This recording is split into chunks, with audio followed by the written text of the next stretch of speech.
You are now listening to the fastest show on iSports Radio. My name is Daryl Kinsey Jr. Welcoming you, taking a lap of Extra Mile for today, July 20th, 2023. Well, it is a great day in D.C. for a variety of reasons that we'll get to. We got a jam-packed racing weekend to get to, from Indianapolis to Hungary to Iowa and all points in between. And help me talk about that this evening is my co-host, Michael Ward. What's going on, everybody?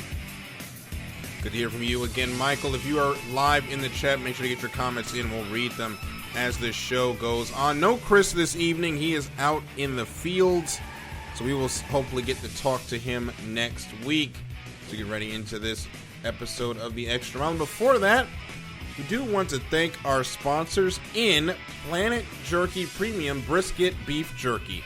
Planet Jerky is the official jerky of the 2022 California League champion Lake Elsinore Storm, the single-A affiliate of the San Diego Padres. This all-brisket jerky has gluten-free options, contains no MSG, no sodium nitrate, low in sugar, and high in protein.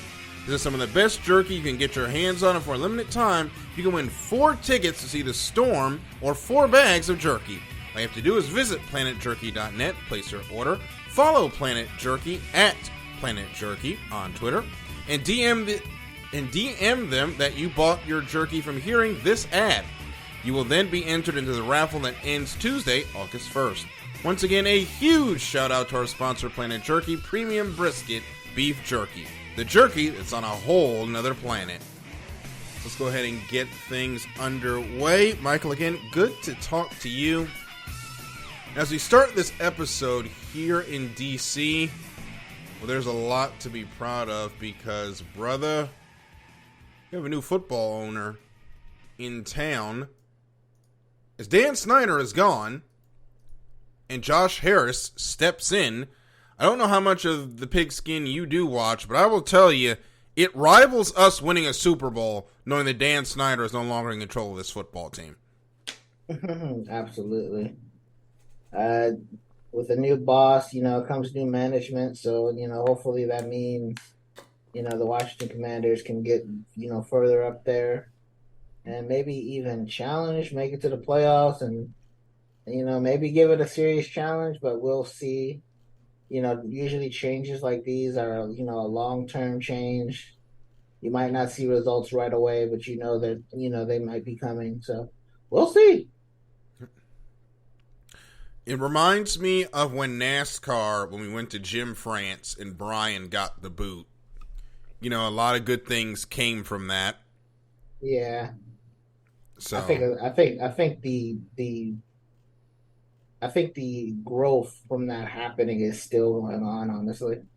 Yeah. Because I don't think, I don't think without, Jim maybe that, we would have had Garage 56, Yeah. And that was a lot, and that was a fun effort. That car was at the Goodwood Festival of Speed earlier this week, actually last weekend. Got to see it do a couple of burnouts. We have no idea what's going to be next for that car.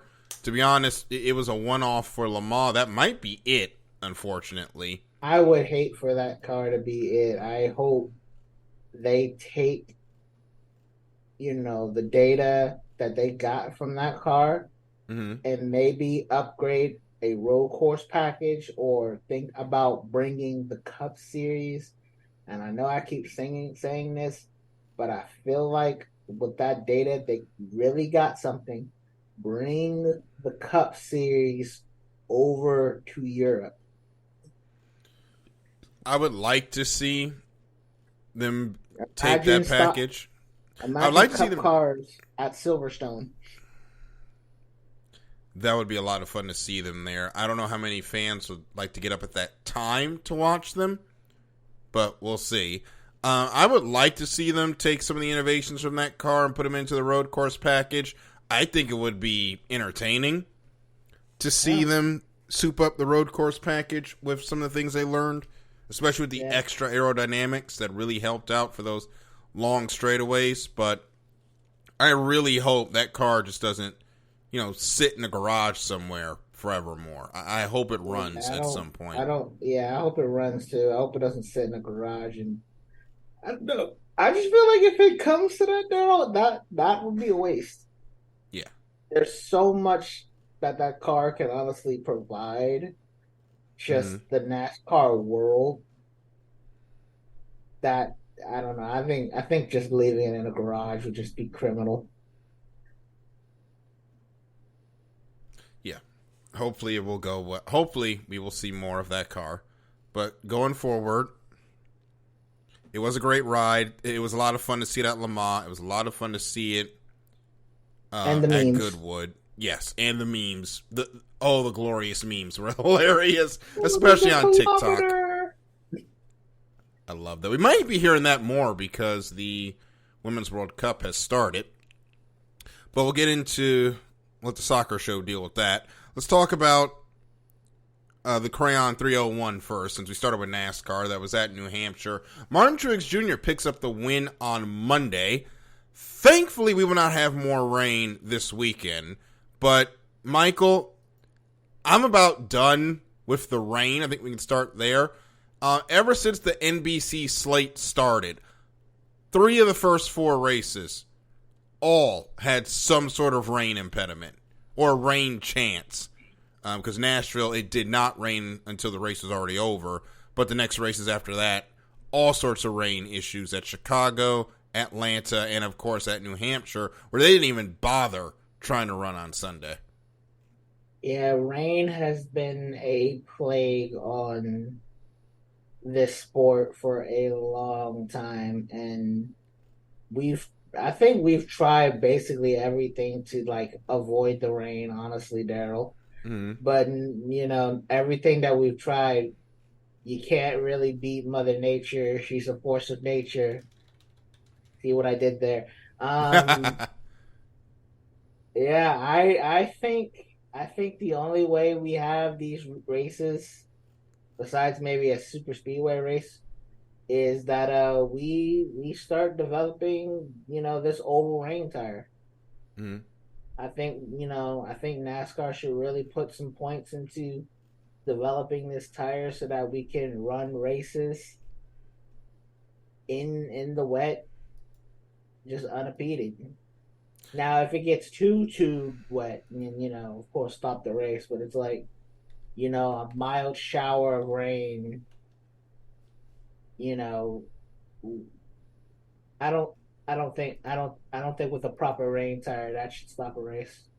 Well, I think it obviously is going to take a couple of years to develop because there's a spray issue on the ovals, there's a weight issue on the ovals that we really just don't have or that we don't have really when we go to a road course or even a short oval.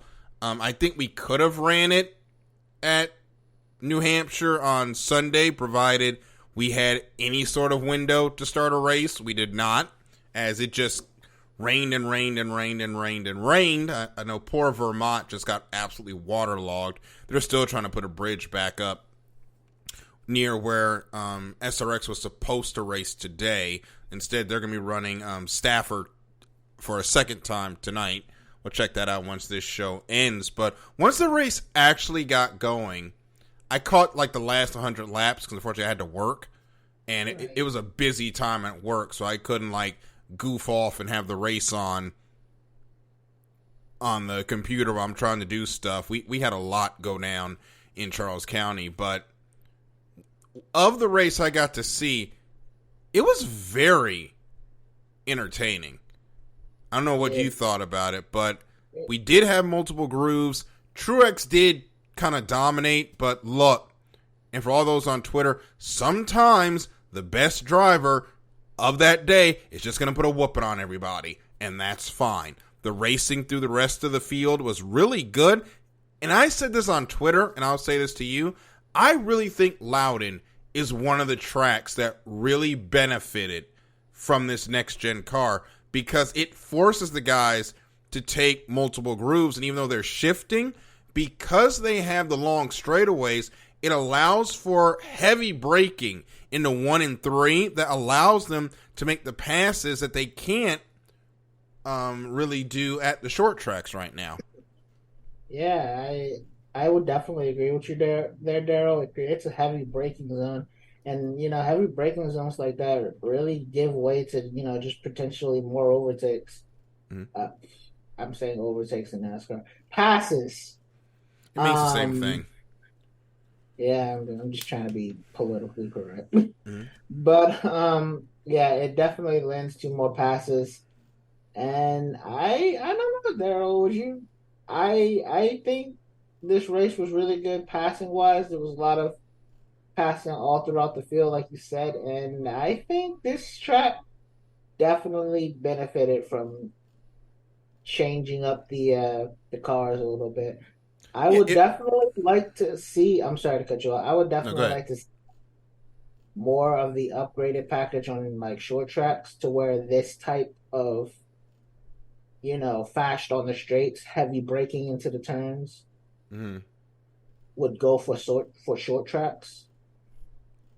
Yeah, they're gonna do a test in at Richmond. They were supposed to do it at New Hampshire. Couldn't do it because obviously the rain. But when we go to Richmond next week, after that race, they are going to do a short track package test to try to figure out some things to improve that package for 2024. Because really, that's the only track type that is suffering with these cars. The dirt race is the dirt race. It is what it is. Short tracks, I think, are better. People just complain that the Cup Series guys get into each other a lot, which is a part of the sport. I don't get that. It's It saved mile and a halves. Let's be honest. It saved mile it and a did halves. it And did super speedways are super speedways. You know, they're either going to be a wreck fest or nothing. Although they're less wreck fest now, unless it rains. But the short tracks to do some work. Continue. for super speedways, anything that doesn't bring back to the tango. Yeah.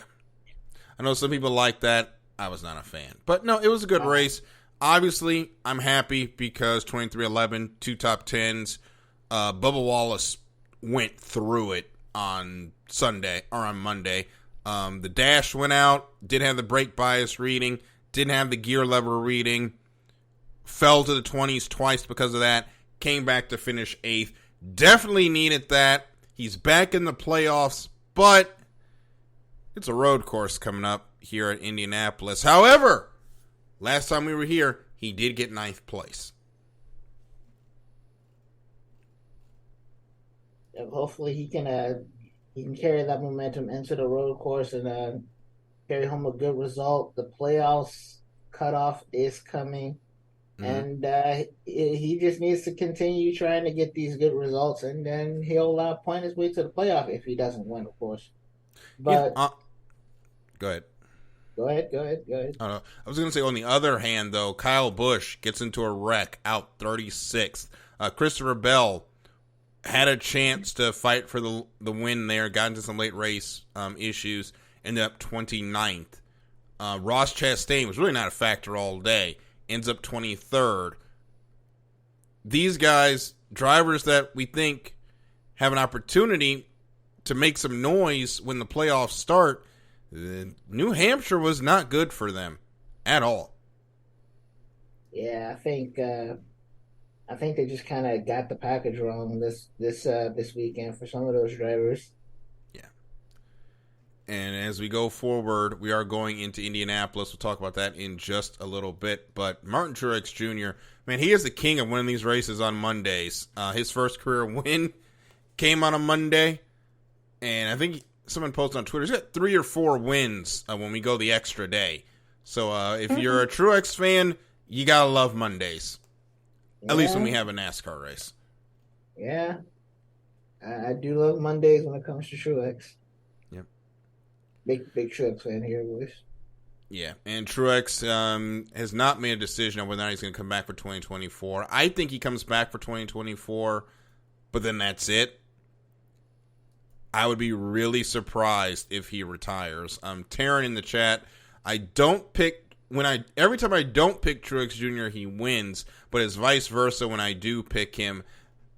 That is the trouble of doing these picks for nearest the win. You just have no idea how things are going to roll, and it stinks when the guy that you picked last week didn't win. Or the guy you picked last week wins the week that you don't pick him. I don't know what I would do, to be honest with you. But coming up this week, we do have the Indy Road Course. This is always a challenging track when the Cup cars are on it. Probably the last time we do it, because it's really starting to sound like we are going back to the oval in 2024, which, in my opinion, we should have never left the oval. And people will argue with that. You take a series like the Cup Series to Indianapolis, you don't go there to run on the participation track. You go there to run on the big track. It's up to them to market it to get the people to come back. Unfortunately, the debacle with the '08 tire failures kind of killed it, but I think we should be able to bring it back. But anyway, the most important part with this road course, we've got 4 extremely talented road course ringers coming in. 2 former Formula One drivers with Kamui Kobayashi and former world champion Jenson Button, and 2 guys from the V8 supercar ranks, Austin Konetsky and SVG Shane Van Gisbergen, going to be in the grid this weekend at Indianapolis. Michael, who do you think's got the best shot out of our 4 road course ringers? I think it's SVG. I mean, we have a lot of talent in the field, but I feel like these guys who've driven supercars, they can transfer that knowledge in from V8 supercars into the NASCARs, because it's kind of they might kind of feel the same, you know. Mm-hmm. So I feel like they're able to just transfer that knowledge into the stock car and just, completely do well. So, but you what you can say is that Chicago, there was rain. A lot of drivers didn't really know the course. This is a course that the drivers pretty much know, so it might completely be different. But I'm definitely hoping we can see a lot of overtaking, and I feel like SVG has a good shot. I seen him make passes now, and I'm not gonna lie, I still liked what I saw. I still think he has a lot of potential in NASCAR if he wants to come full time. So I think he has the best shot. Um, Kamui Kobayashi, I do not know, because um this man's been in WEC for a while, and WEC is a lot different from stock cars. So I think he'll do well, but I don't know if he'll be used to the bumping and banging of, NASCAR. And I Because think a that's lot the of these, big thing going into yeah, this week, is we're not going to have the single file restarts. It's going to be double file all day. And yep, that's something Shane Van Gisbergen didn't have to deal with. I know Jenson Button talked about it when he first ran at COTA. It's a whole nother deal when you got these cars side by side trying to bump and bang to get through on these restarts. That's going to be a lot of different. And remember, just because they're on the front row, somebody from row 2 is going to try to make it 3 wide into turn 1. And that turn 1 at Indy is challenging. I don't think these road course ringers are going to have the same easy time that they thought they were going to have at the Chicago Street Course. I don't know. We'll have to see, but you got a lot of road course talent, and let's not forget we have some of our own drivers here who are also very good at road courses. Yep. So we'll see how they do mix up with the road course ringers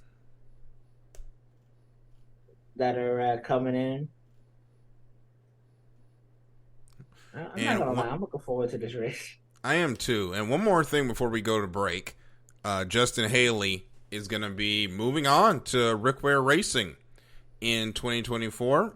In his statement earlier today, Haley said that he was making the move because he thinks that the Rick Ware Racing partnership with Brad Keselowski Roush Fenway Racing is going to be an important step to advancing his career. That's going to open up the 31 next year, and that could be a potential landing spot for SVG, but this really feels like it came out of left field. Yeah. Yeah, I would agree with you on that one. Yeah. I do wish him the best. It has not been... It's been a quiet couple of years for Justin Haley running full-time with Kaulig, and A.J. Allmendinger, frankly, has looked terrible, but it just... These are the growing pains of trying to start a team in the Cup Series. Kaulig was great in Xfinity, but Cup is a completely different animal. Yep. So we're going to take a quick... People, go ahead. I was just saying, you got a lot of people who's been doing this for a long time, a long time. Mm-hmm. And it's going to be hard to just catch up with those guys because of how much experience they have, like running in the front, winning consistently. Yes. And we wish them all the best, but we're going to take a quick break. When we come back, we'll get into IndyCar and Formula One, and Andretti might be getting their wish if the rumors are true. We'll talk about it on the other side of this break here on the Extra Mile on iSports Radio, your direct feed for all that is sports. All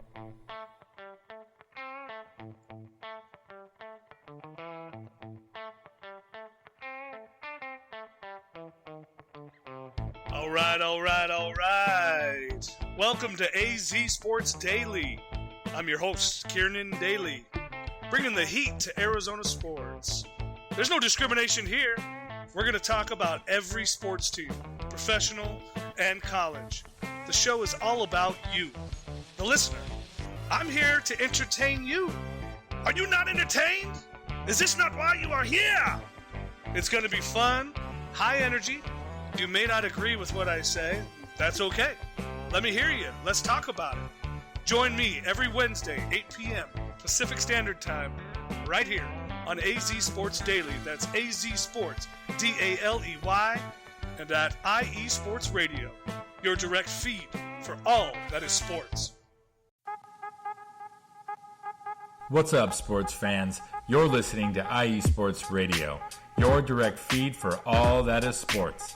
I'm your favorite West Coast Wisconsinite, Bernie Bango, and if you're a cheesehead, come listen to my show, Big Cheese Sports, where we road trip around America's Dairyland, previewing, reviewing, predicting, debating, and digging into all that is Wisconsin sports at the college and pro levels. Join me on IE Sports Radio, Sundays at 1 p.m. Central Standard.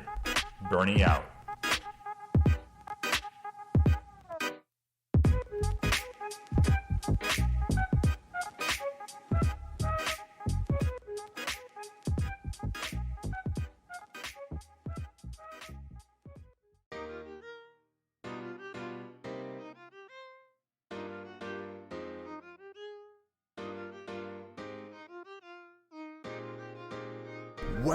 Well, what is up, Carolina Nation? This is John Felipe of the Carolina Cast, of course, the podcast of, by, and for the Carolinas, right here on IE Sports, your direct feed for all that is sports.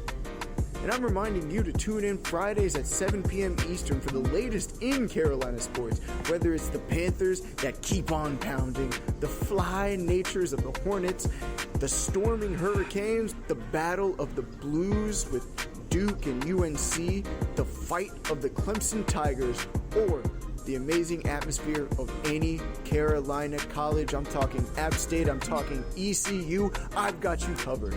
Once again, tune in for the Carolina Cast with me, John Felipe, Fridays at 7 p.m. Eastern Standard Time, right here on IE Sports Radio, your direct feed for all that is sports.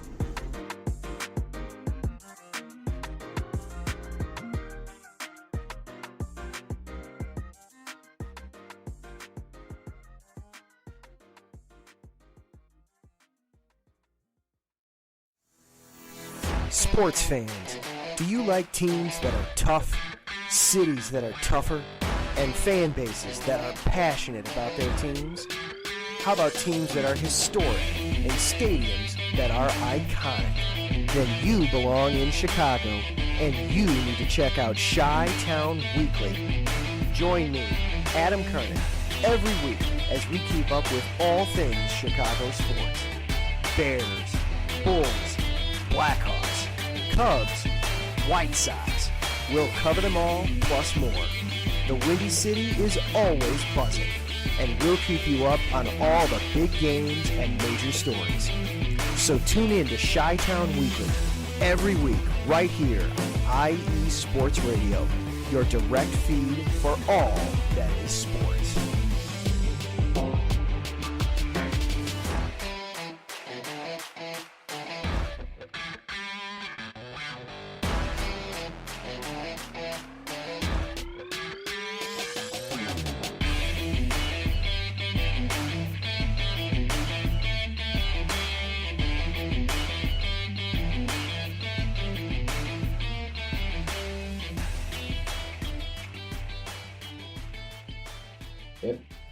And we are back here on Extra Mile on IE Sports Radio, your direct feed for all that is sports. Daryl and Michael here with you.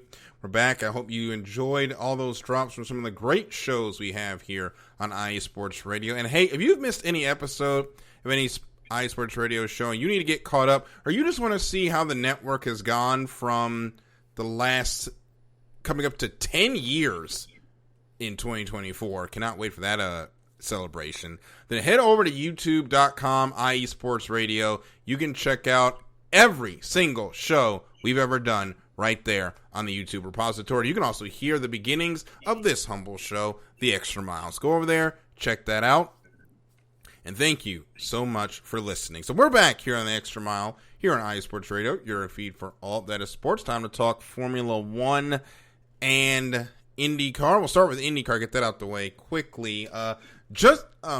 Christian Lundgaard goes from the pole to career win number 1, but behind him, Alex Palou, another second place. Michael, I think we can go ahead and give him his second Astor Cup, because this championship all but over, as Alex Palou is pulling a Scott Dixon-esque end of this season. Yeah, what we're seeing from him is truly something special. Mm-hmm.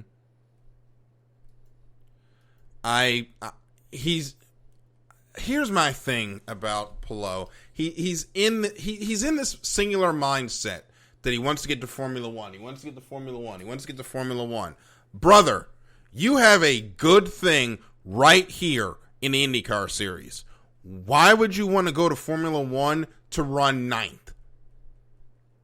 It's the pinnacle of motorsports, Daryl. I don't care what it is. And we've talked about this at length on this show. I want to win.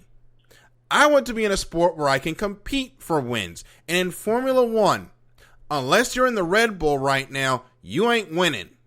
And unless your name is Max Verstappen, you definitely ain't winning. So why would I want to go over there, run 7th at best, and get the Nick DeVries treatment when I can stay here in the States, run the IndyCar series, win championships, and every year running the biggest spectacle in motorsports every year? Sign me up for more of this. I am not getting on that plane to go to Formula One if I'm him. It's much more competitive in IndyCar. I don't think Formula One is a move either, to be honest with you. I think he's got a good thing going. Yeah. As much as I hate domination of the sport, realistically, if you're winning, getting paid lots of money to win, and are capable of winning, why leave? Yeah. Just stay here. Win some more.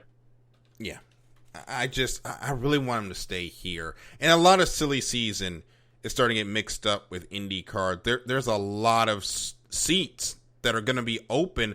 McLaren drivers could be heading places. Andretti. We know that Palou is trying to get to McLaren. Who knows what that means for the guys that are already over there. Michael Shank Racing could have some turnover as well. There's going to be a lot of new names to learn about when we get to St. Pete next year, I think, when everybody switches their rides here at the end of the year. Yeah, I think a lot of new names are going to be up in the IndyCar, and a lot of new names are going to be talked around in Formula One. But we'll see. Like I said, if I was Polo, I wouldn't bother with Formula One. To be honest with you, like McLaren, they got Norris. They got the potential of Norris jumping ship. So if he Mm-hmm. jumps ship, maybe Polo can join. But if he doesn't, if McLaren performs like they did at Silverstone, Norris might be happy.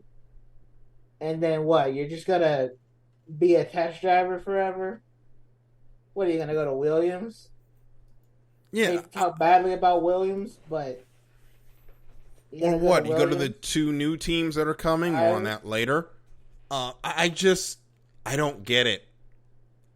Like watching in, obviously we don't get it because we're not race car drivers. But I'm sitting here as a fan watching what is going on in Formula One. Why would I want to go over there and race in that? I wouldn't personally. Unless I know I'm getting a direct ticket in a true blue championship winning car, why would I go there? I wouldn't go to Formula One if I got a contract to race for Red Bull, definitely. Mercedes, definitely. Ferrari, I'm going to run. Um, or McLaren. I hate to talk bad about Ferrari, but Ferrari has been a little these last couple of years. So, Yeah. yeah, it's the prestigious seats, the top four seats. That's what you really want. Other than that, you are just running to finish seventh, eighth. Mm-hmm. Yeah, you're getting paid a lot of money, as there's a deer outside. But yeah, you're getting paid a lot of money to run in seventh, and it's just like, well, do you want to get paid millions to run seventh, or would you rather be paid slightly less millions to win races? $1 million is $1 million, so I'm gonna go and win. I don't know about you, there. Same. And when we talked about this last year, a few months ago, at this point, I would rather be the top driver in a lesser series than be a back marker in Formula One. I'd rather be a 5-time GT3 champion than who finish 18th in Formula One all year. Yeah.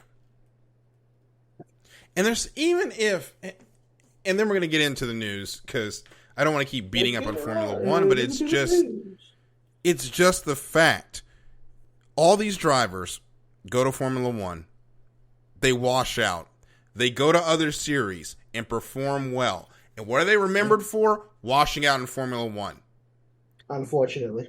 Kamui Kobayashi runs the Toyota WEC program now, for God's sake.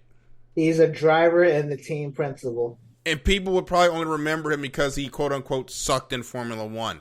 Look, No. I would debate somebody with that. I would have to debate somebody with that. Well, people say unless you win or, win a world championship in Formula One, you did nothing. But look at Kamui Kobayashi and tell me that driver was bad. Kamui Kobayashi was an excellent driver. He was amazing. In Formula One. He just never had the car to win. But that means he's terrible? That's how Formula One fans think. Oh, no, yeah. That's a hot take. Edit that out.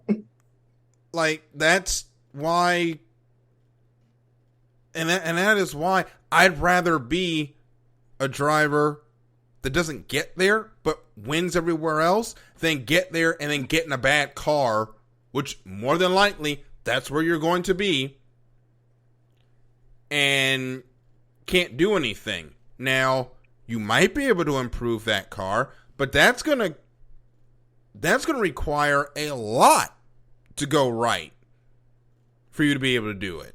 So, also, you got to play with politics too. And the Formula One politics, as we've seen, absolutely disgusting. It is. We're seeing that right now with the new teams. It's a lot of backstabbing, trying to push one team down to make yourself better. Mm-hmm. There's a lot of things happening in the background that even we do not know. We as fans do not know what goes on in the background at Red Bull, at Ferrari, at Mercedes, at McLaren. We do not know. And personally, I would not like to get involved with that. Like I'll give you one example here before we move on. Mm-hmm. Have you ever heard of the Ferrari sponsor Santander? Yes. So there was a big rumor in 2008 that Santander was trying to get into Formula One to sponsor Ferrari, but they couldn't do that. They needed a Spanish driver in the car, and that was Alonso. So apparently, Santander wanted Alonso in, so another driver had to be booted out. And all of a sudden, Raikkonen's performance started dipping. And a lot of people believe that Ferrari tampered with Raikkonen's car to make it look like he was underperforming so that Santander can come back. Fast forward to 2022. Daryl, we kind of dealing with the same thing. Santander wants their Spanish driver to perform better than the other driver, and then all of a sudden Leclerc's performance is dipping. All I would say to that is... We don't know what's happening in the background, but it does smell a little fishy. Yeah, and all I would say to that is, Pelot, I hope you're looking at this. Make the right decision, kid. Stay in Formula One. Or no, stay in IndyCar, not Formula One. Don't go to Formula, please. That too. A couple of tidbits to get to as we're now getting into 8:40 here in the East. Fastest pit stop. Actually, they just tweeted this right now as we're sitting here. There are some rumored details from Automotor und Sport in Germany about what the 2026 Formula One car could look like. They're going to be going from eight gears to 6. The cars will have to use 30 kilograms of fuel only to generate the electric power in the car, and the wheelbase will be shortened by 30 centimeters. Now, the gearbox thing for me is I can go either way. It really doesn't matter to me how many gears are in there, but you portioning off some of the fuel only to generate electric power, that could get a little bit spicy. I wonder what some tricks we could see there, and I wonder what the purpose of that is going to be. We'll obviously have to see what the full regulations are going to say. Hopefully we'll find out this weekend, but hey. It sounds interesting. The only company or manufacturer, rather, I think would be great with that kind of concept, Daryl, would be Mercedes. Mm-hmm. Because they have the experience with these electric type motors. So I think they have an advantage, maybe. Mm-hmm. Honda is definitely, but Honda is not going with Red Bull. They're going with Red Bull's going with Ford. So Ford does have a good amount of experience developing, these electric systems in these cars too. So I have no idea how this could go. Yeah. I don't know if a major shakeup is going to happen. I hope it does because, let's not lie, major shakeups in the F1 are pretty fun. And I'm looking forward to 2026. I hope it's not a complete s'mores fest up until that point, because I don't want to see Verstappen just dominate until 2026. We've dealt with this with Hamilton, dealt with this with Schumacher, dealt with this with Vettel. Let's have some fights for championships consistently. Make this series exciting to watch every year. Yeah. And we could be adding 2 teams to 2026 as well, because Automotor und Sport in Germany also was one of the outlets reporting the rumor that High-Tech GP and Andretti Cadillac are the 2 teams that are be coming to Formula One in 2026. Now, none of this is yet official. There's still a lot of hand-wringing, of course, going on with the teams and how the money is going to get decided. However, from what it looks like, there were 4 bids put in for teams. The other 2 were a Chinese outfit and a team from New Zealand. But High-Tech GP, who's currently in Formula 2, looks like they're going to be making up the step to F1. And Andretti Cadillac, also getting on the grid to F1 in 2026, going to have 24 Formula 1 cars lining up for the first race of the season. I can't wait. I can't wait for that either, but like I said, like we've been talking about there, I wonder how many of those teams will actually be competitive. We've seen Haas come in and, become competitive right off the bat. So hopefully these 2 teams come in and compete as well. Who knows? It's too late. It's too hard to speculate what those teams are going to look like at the start, and I don't know if they're going to have the same rocket to the points that Haas did, because Haas then ended up falling off. I'd rather kind of start slow and then build into something rather than jump in, immediately start scoring points, and then have to fight to stay up there. Because I think, especially with the new time requirements, though, for when it comes to the wind tunnel time and all the simulations that they do now, those new teams for the second year are going to have a big advantage over their counterparts, because obviously they're going to be last. They're going to get the most simulator and wind tunnel time going into that development for the first year and the second year. Yeah, and with that simulator time, you've seen Aston Martin take advantage of that. Yes. This year. So I think also Aston Martin's going to Honda in 2026. That might be interesting too. So and they have their new factory. I don't know, man. 2026 looks interesting. 2026 has the potential to be really fun. We're going to have Ford as an engine manufacturer. We're going to have GM as well. So Ford versus GM now on a global stage. We can possibly have the 2 new teams, at least 4 more drivers joining the F1 grid. This is going to be so cool if the teams stay out of their own way. And unfortunately, this is Formula One we're talking about. The teams have a knack of getting into their own way. Yep. So the other big thing. thing. It'll be fun. Go ahead. I said we will see it. It'll be fun. Yeah, and the other big thing for Hungary, of course, is Daniel Ricciardo going to be getting his first start in quite a while. What are realistic expectations for him? The only realistic expectation I have for him is maybe beating Tsunoda. I do not expect points. Mm-hmm. With that car, I don't think it's possible. And I think that's something that people forget. This car is not good. It really isn't. At all. And I think people need to understand it's going to take time for them to develop it and time to get it ready for next year. I'm pretty sure this team has already shifted to 2024. I don't really see them going. I think a lot of teams honestly have shifted to 2024, to be honest with you. Yeah. And you look at it, they are not a competitive team.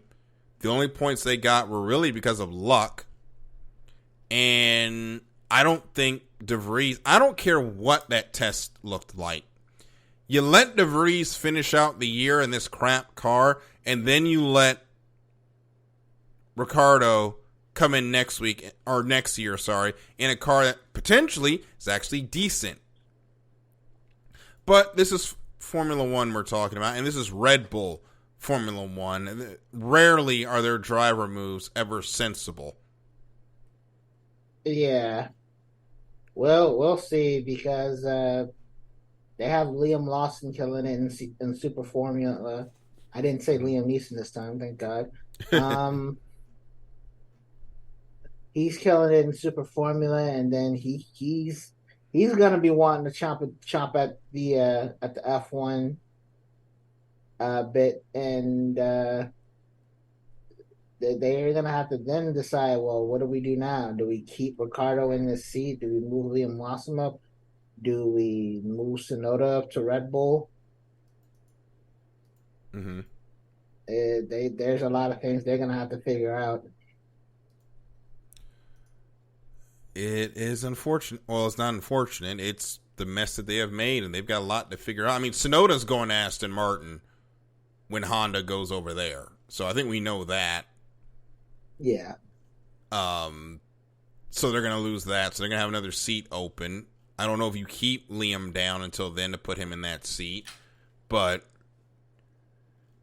and then what if AlphaTauri AlphaTauri's not going to be AlphaTauri next year? Yeah, whatever the name's going to be next year. Toro. So we can only hope. But what if next year they're still not able to, eke out performance? And what if their car, still can't, make points? Are you still going to keep firing drivers and then moving, your young talent up? Like, what do you keep doing? They're going to have... That's the thing. You can't continue to make excuses that it's the driver if the car's not performing. You've got to get the car to a level where it performs before you can start saying, oh, it's actually the driver. Yeah. But they got their work cut out for them. They really do. Yeah. So we're getting ready to close up shop for this episode of the Extra Mile. It's going to be a lot of fun for this weekend's races. I'm looking forward to the IndyCar race in Iowa. They're going to be running the double on a very short oval, so they'll have races Saturday and Sunday. Can't wait to see if Alex Palou does great in these two races. To be honest, I think that's about it when it comes to the championship. It'll only be 4 to go. He has a 2-race lead. It's going to be hard for Palou to try to, or it's going to be hard or nearly impossible for anybody to beat Palou at this point. If he pulls out, God forbid he wins one of these races, it's going to be hard for anyone to beat him. Yeah, it's going to be hard, and especially if he keeps on the way he is, it's going to be hard to beat him.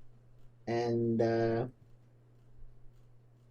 we shift to next year and try to beat him then. But like we talked about, I don't think he should go to Formula One. I think he should stay here and have a good thing going and become a legend here in the United States. But that's up to him. Sorry. Stupid phone. But anyways, sorry about that. But we will do our nearest the win picks. We'll tweet those out on the iSports Radio page. We don't have the link right now as our game maker, Chris, is out at the moment. Currently out in the fields of upstate New York. It's getting close to harvest time up there. But folks, iSports Radio for the last 9 years has brought you amazing content from interviewing legendary athletes, coaches, and other authorized media personnel to building tailor-made shows dedicated to all major sports cities around the country. Make sure you give iSports Radio a follow on Twitter, Instagram, Facebook, and TikTok to keep up with the latest in the sports and with all our shows. Also, check out our daily updated website, iSportsRadio.com, for sports news, the iSports Radio blog, our Hall of Fame Fans of the Month, pages dedicated to each podcast, our iSports Radio Community Forum, and stop by the shop to check out all your merch needs. Thank you for making IE Sports Radio your direct feed for all that is sports. And of course, if you want to follow myself, I'm at DK Jr. 12. Michael is at Michael_War25, and Chris is at Fiji Sims. So that'll about do it for this episode of The Extra Mile. Hey, enjoy all the racing this weekend, and enjoy SRX, which is coming up in about 8 minutes time. Going to be a lot of fun to see the Superstar Racing Experience. Back again for Thursday Night Thunder, and to hear the voice of Alan Bestwick. Alan, please come back and call NASCAR. We love you. But hey, that's it for this edition of The Extra Mile. For Michael, I'm Daryl. Thank you so much for listening, and we will see you at the next green flag. Good night, everybody.